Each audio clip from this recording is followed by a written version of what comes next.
Em nome do Centro Espírita Jesus de Nazaré, nós damos as boas-vindas a todos para essas reflexões no mês de maio em torno da família e rogamos o Pai que nos abençoe, amplie a nossa capacidade de sentir e de pensar, compreender os desafios desse mundo de provas e expiações em que nós nos encontramos, de modo a conquistar dias melhores para todos nós. A reflexão dessa semana trata das provações dos entes queridos.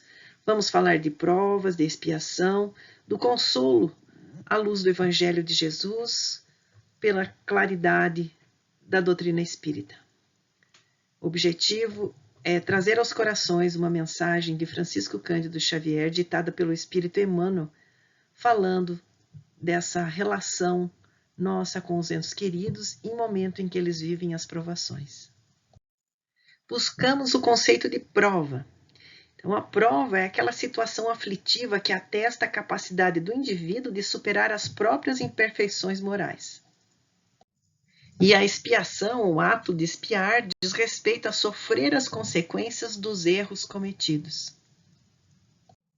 No Evangelho segundo o Espiritismo, em relação ao mundo de expiação e provas, nós encontramos a informação de que a Terra pertence à categoria dos mundos de expiação e provas, razão porque aí vive o homem em abraços com tantas misérias. Esse raciocínio apresentado no Evangelho segundo o Espiritismo mostra a nossa realidade de superar as questões morais e, ao mesmo tempo, em determinadas situações, enfrentar as consequências de nossos erros. Para alguns espíritos, muitas vezes, são simples provas buscadas pelo espírito para concluir a sua depuração e ativar o seu progresso. Mas provas e expiações, todavia, são sempre sinais de relativa inferioridade. Portanto, o que é perfeito não precisa ser provado. As provações da vida os fazem adiantar-se quando bem suportadas. Como expiações, elas apagam as faltas e purificam. São o remédio que limpa as chagas e cura o doente. Essas informações que nós encontramos no Evangelho segundo o Espiritismo, no capítulo Bem-aventurados aflitos, desenha esse quadro da nossa vida aqui na Terra. E esse convite a entender aonde nós estamos e quem nós somos e o que nós estamos sujeitos. Esse convite que o Evangelho segundo o Espiritismo faz muda a nossa forma de pensar em relação à vida e também nos dá recursos diferenciados para olhar os sofrimentos daqueles que estão próximos de nós. Os Espíritos nos dizem que a forma como nós encaramos essas provas e expiações, nós podemos suavizar ou aumentar o amargor nessas provas. E que, na medida em que nós olhamos para elas como algo que não termina, que não tem fim, o sofrimento só aumenta. Mas se conseguimos entender os significados desses desafios, essa natureza da vida corpórea, né, os desafios que essa vida, esse planeta de provas e expiações apresentam, nós conseguimos olhar isso de mais do alto. Então, a forma como a gente encara os desafios perante uma estada aqui na Terra e essa possibilidade de melhora faz com que exista uma confiança no futuro em dias melhores. Então, as horas vão passar, os dias vão passar, mas esse olhar baseado na vida espiritual faz com que a gente encare os desafios aqui na Terra de uma forma diferenciada. Então, a contribuição da doutrina espírita expressa no Evangelho segundo o Espiritismo, ela diz o seguinte, que na forma como nós encaramos, então, o nosso dia a dia, se esse olhar é um olhar que a vida continua, é um crescimento espiritual, é possível, inclusive, orar nas horas de sofrimento, buscando fôlego e agradecendo pelos desafios que se apresentam e essa oportunidade de crescimento. Mas se, por outro lado, a questão do olhar, ele é um olhar voltado para as questões materiais, há um peso, há uma dor que oprime o coração e essa dor parece que ela é interminável. Então, o que os espíritos apontam nesse olhar da vida futura, nesse olhar do crescimento espiritual? Eles dizem que isso leva o espírito a moderar os seus desejos, a contentar-se com a sua posição sem invejar a dos outros e receber a atenuada impressão dos reveses e das decepções que experimenta. A calma e a resignação, então, que vem dessa atitude diferenciada, ela traz saúde ao corpo quanto à alma. Mas, por outro lado, se ficarmos presos ao sofrimento, então à inveja, ao ciúme e à ambição, voluntariamente se condena à tortura e aumenta as misérias, as angústias da sua curta existência. Então, naqueles dias cinzentos, né, aqueles dias de cinzas assim, são dias de a gente pensar em bem e mal sofrer. Como assim bem e mal sofrer? Se falta coragem, se nós nos entregamos ao desânimo, é uma característica do espírito inferior achar que aquilo nunca vai passar, que o tempo é interminável. Então, é um mal sofrer. Na medida em que nós aceitamos com resignação, que é essa adesão do coração ao enfrentamento dessa situação, primeiro tem uma decisão no intelecto, no sentido de obediência, né? A gente consegue entender as regras e ser obediente em desafios. Isso seria uma adesão da inteligência. Mas a adesão do coração é resignação. Ok, eu vou confiar na prece que, por acréscimo de misericórdia, eleva esse padrão vibratório, eu me coloco numa outra posição, vou ao encontro dos espíritos superiores. É resignação. E a coragem do enfrentamento, porque nós não temos fardos mais pesados do que nós conseguimos suportar. Então, essa confiança em Deus, no sentido de que somos filhos e que a providência divina rege os nossos dias, mas apresentam provas, apresentam desafios e podem ser, inclusive, expiações em função das consequências das nossas atitudes, nós nos entregando, então, à resignação e à coragem do enfrentamento, de buscar dias novos, tudo passa a agora ter uma visão diferente, mas também os fatos se modificam. Então, essa adesão do coração, né? Mais confiança aurida na prece. Então, tudo que vai se dar já se torna menos penoso, né? Menos aflição. Então, a vida ela é cheia de tribulações. E essa proposta do bem e mal sofrer é como nós vamos encarar. E o Evangelho nos traz, então, esse convite, a resignação e a coragem. Então, essa frase que nós encontramos no Evangelho, que podemos dizer naqueles dias cinzas de desafio, nessa questão da escolha do bem e mal sofrer. Então, vencendo, dominando os ímpetos da impaciência, da cólera ou do desespero, dizer para si mesmo, fui o mais forte.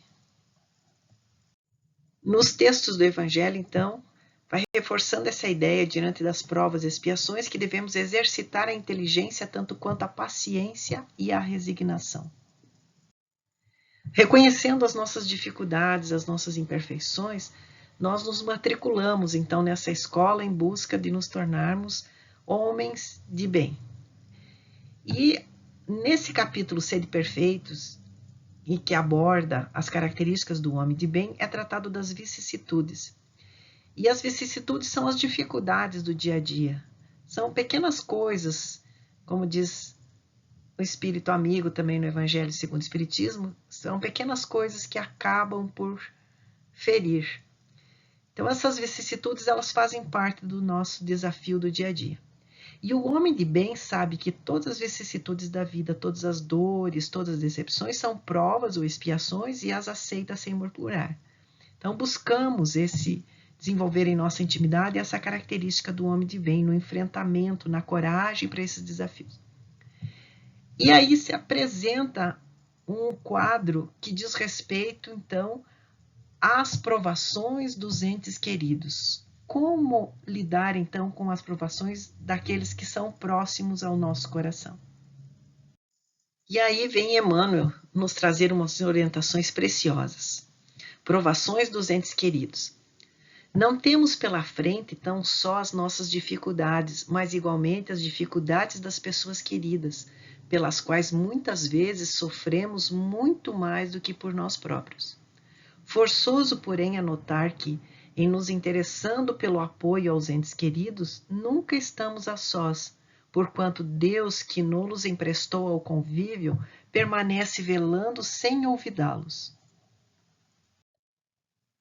Nos dias de cinza e de sombra de provação, doemos aos entes amados o melhor de nossa ternura, mas evitemos insuflar-lhes pessimismo ou desconfiança, ansiedade ou inquietação. Se nos pedem conselhos, não descambemos para sugestões pessoais, e sim, ajudemo-los a buscar a inspiração divina através da prece, porque Deus lhes conhece as necessidades e lhes traçará seguro roteiro ao comportamento. Se doentes, mais que justo lhe ministremos assistência e carinho.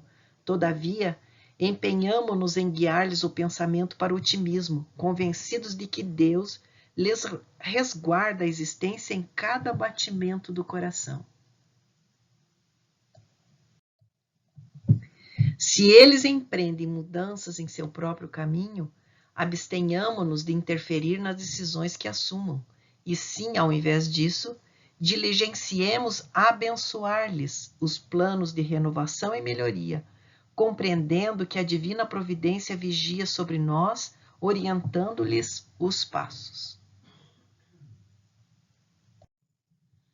Se resvalam em duras provas, trabalhemos por aliviá-los e libertá-los, que isso é dever nosso, mas sem torturá-los com a nossa inconformidade e aflição, na certeza de que Deus não está ausente do quinhão de lutas regenerativas ou edificantes que nos cabem a todos em certas faixas de tempo. Auxiliemos aos nossos entes queridos a serem autênticos como são e como devem ser perante a vida. Indiscutivelmente, tanto quanto irrompem problemas em nossa estrada, inúmeros outros problemas aparecem no campo da ação daqueles que mais amamos. No entanto, a fim de ampará-los com eficiência e segurança, atuemos em favor deles em bases de equilíbrio e amor, reconhecendo que não estamos sozinhos na empresa socorrista, de vez que muito antes de nós, Deus estava e continua a estar no caso de cada um.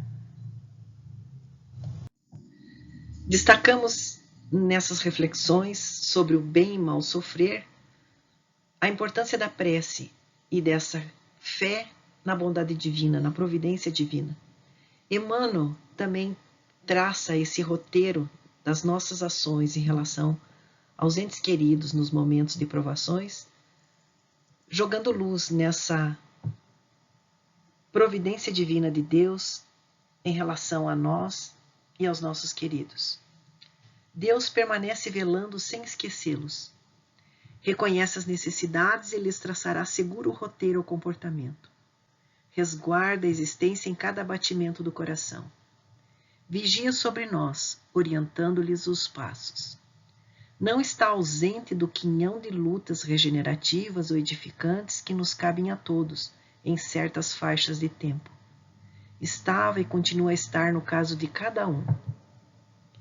Que Deus nos abençoe, nos acompanhe diante dos desafios da semana, que essa confiança só faça crescer em nossa intimidade, da construção do homem de bem, da forma de encarar os fatos do dia a dia, na certeza que tudo passa.